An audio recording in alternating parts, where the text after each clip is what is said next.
Update करेंगे। आजाद कश्मीर बल्दियाती इंतखाबात का दूसरा मरहला जारी है। सबसे पहला नतीजा बोल न्यूज पर जिला बाग म्युनिसिपल कॉर्पोरेशन वार्ड 2 से पीटीआई के सैयद अहमद 180 वोट लेकर कामयाब हो गए हैं। मजीद तफसीलात मालूम कर लेते हैं बोल न्यूज के नुमाइंदे बिशारत मुगल से। बिशारत, आपके पास रिजल्ट से क्या अपडेट्स हैं?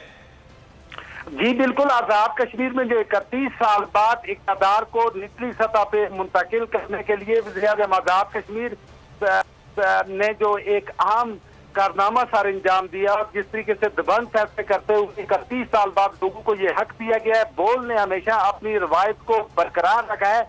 इस वक्त बोल पहला नतीजा जो है आजाद कश्मीर के जिला बाग से है। ये मकतब स्कूल कोटेड़ी है, वार्ड नंबर 2 है। म्यूनिसिपल कॉर्पोरेशन से यहाँ कौंसलर मुंतखब हुए हैं।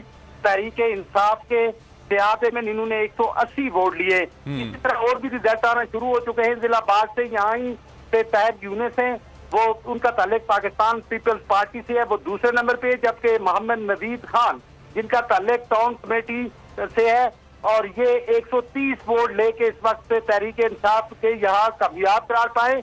इसी तरीके से बाग के साथ एक और जगह है जहाँ वार्ड सुदन गली जिला बाग में ही आती है। जगह डिस्ट्रिक्ट काउंसलर का उम्मीदवार थे ये राजा वाजिद अली, इन्होंने 183 वोट लेके इन्होंने कामयाबी हासिल की है।